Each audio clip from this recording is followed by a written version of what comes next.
Oh, yan. Andito si Papa mo, oh.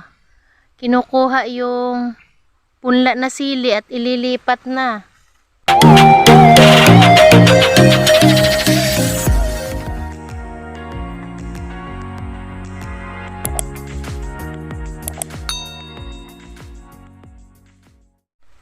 Andito yung punla na sili, oh. Yan. Ang punla na sili. Liliit pa kasama ng sitaw. Ang maliliit na punla ng sili, ililipat na niya. Ang sili.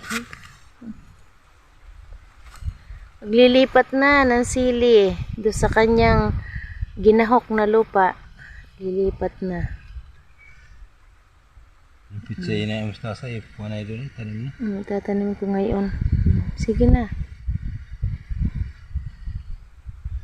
Lilipat na si Papa ng punlang sili. Yan na, oh. Saan mga pat? 2 minuto naman ito. Matagal naman ito. Yan. Yan ang punlang sili.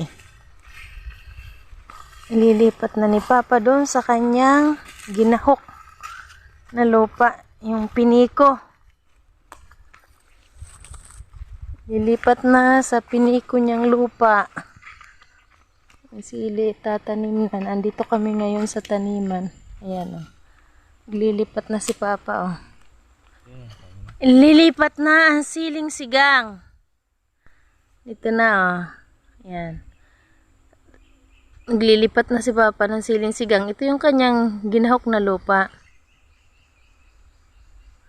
Tatanim na ng siling sigang. Nilipat na.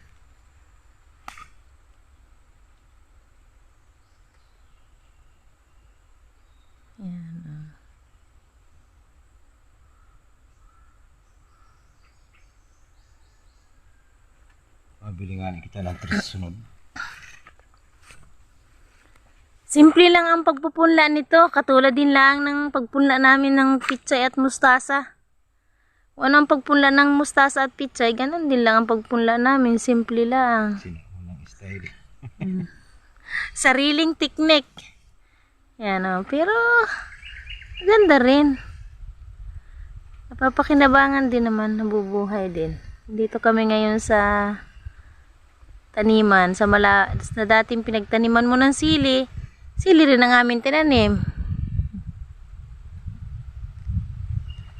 Ang ganda man bumunga ay. Malalaki din bumunga.